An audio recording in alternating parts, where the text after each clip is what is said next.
আমি মারা গেলে আমার বাচ্চাদেরকে কে দেখবে, বউ বাচ্চাদের, এর জন্য ওদেরকেও ও শ্বাস নিঃশ্বাস আটকায় মেরে ফেলেছে গামছা দিয়ে। এগুলো তো কেউ বুঝতে পারে না, অনেক রাতে করছে। আর অনেক স্বাভাবিক ছিল তো কালকে পর্যন্ত, উনি অনেক স্বাভাবিক ছিল, মুড টুরে এদিকে ঘোরাঘুরি করতেছিল।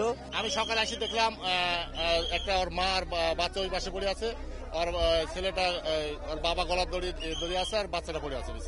এর আগে দেনা পাওনা ছিল, দেনা পাওনা আমরা ওর বাবা 5 কাঠা জমি বিক্রি করলো, দেনা পাওনা শোধ করলো।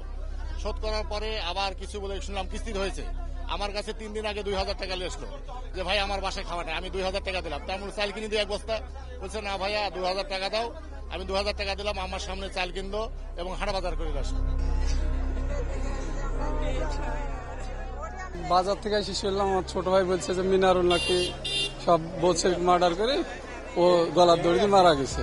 আসি দেখছি ভিতরে সেই একই ঘটনা। আমি চিরকুট দেখিনি, তবে আমার ভাই ভাস্তিরা বললো যে আর্থিক অনটনের কারণে ঋণগ্রস্ত, এর জন্য সবাক মেরে আমি আত্মহত্যা করছি। কার কাছে রেখে যাবো, নিজের ছেলে মেয়ে কারো আশাতে না রেখে সবাইকে মেরে আমি নিজে আত্মহত্যা করছি।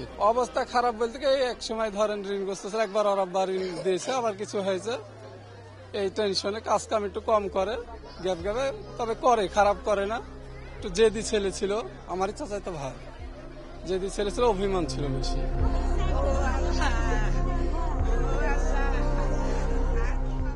দুইটা কিস্তি ছিল, তাই শুনেছি যে দুইটা কিস্তি ছিল। আমি তার বেশি আর বলতে পারবো না।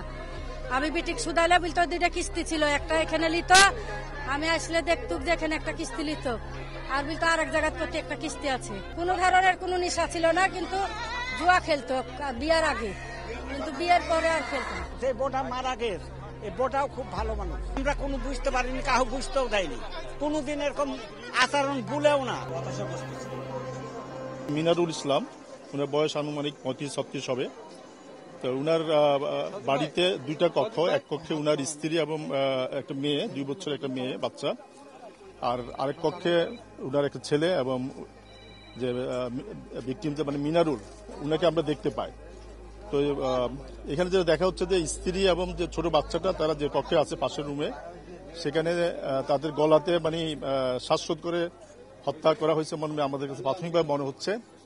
আর পাশের রুমে যেখানে উনি থাকতো, ওখানেও ওই খাটের মধ্যে উনার ছেলেকে আমরা দেখতেছি, সে মৃত অবস্থায় আছে, সেও মানে শ্বাসরোধ করে হত্যার মতো মনে হচ্ছে। এবং ভিকটিম যিনি অর্থাৎ মিনারুল, উনি ফ্যানের মধ্যে ঝুলিয়ে নিচে একটা মানে আছে, চেয়ার আছে, ঝুলিয়ে আত্মহত্যা করছে মনে প্রাথমিকভাবে মনে হচ্ছে।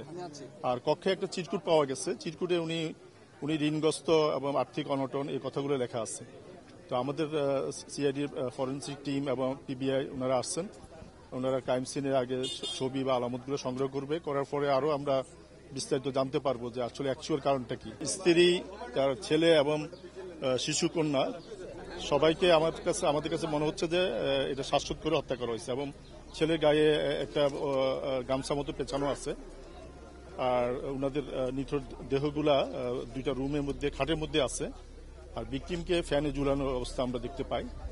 তা আমরা এখনো ওনাকে নামানো হয়নি, ক্রাইম সিন আলামতগুলো সংগ্রহ করার পরে নামানো হবে। না, দরজা তো মানে বন্ধই ছিল, 2টা দরজা বন্ধ ছিল। পরবর্তী সকালবেলা ওনারা একটা দরজা, ওটা টিনের দরজাটা দিয়ে ওনারা পরবর্তীতে ওই দেখতে পায় যে এখানে মৃত অবস্থা আছে। তো আমাদের কাছে মানে প্রাথমিকভাবে এটা আত্মহত্যা মনে হচ্ছে, বাট আমরা আরো ওনার পোস্টমর্টেম বা অন্যান্য ইনভেস্টিগেশন করলে আমরা শিওর হতে পারবো এর পিছনে অন্য কোনো কারণ আছে কিনা। না, জুয়ার বিষয়গুলো এখনো আমরা নিশ্চিত না, কারণ সেটা হয়তো উনার যদি কোনো ওরকম থাকে, অভ্যাস থাকে, সেটা আমরা জানি না।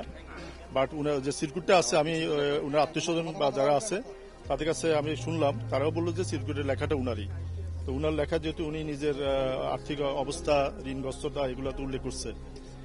তো আমরা আরো আমাদের হয়তো ইনভেস্টিগেশনের পরে বা ফরেন্সিকে আমাদের ক্রাইম সিনের আলামত সংগ্রহের পরে ওগুলো আরো যদি আমরা ইনভেস্টিগেশন করে রিপোর্ট পাই, তাহলে হয়তো আরো নিশ্চিত হওয়া যাবে পিছনে।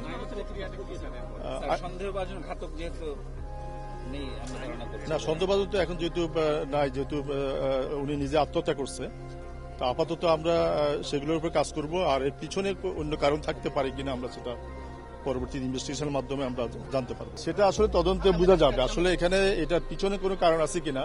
আমরা এখন এই মুহূর্তে তো আমরা আর বলতে পারতেছি না, বাট আমরা যেহেতু মানে ঘরটা বন্ধ পাওয়া গেছে, আর প্রতিবেশীরাও তেমন তথ্য দিতে পারতেছে না, এটা ঘুমন্ত অবস্থা ছিল।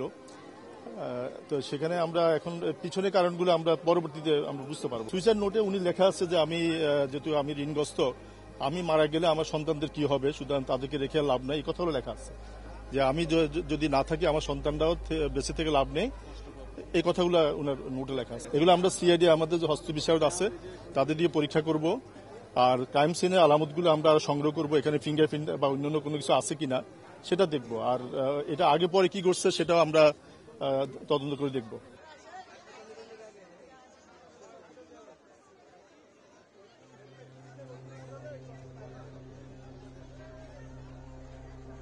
কি অবস্থা?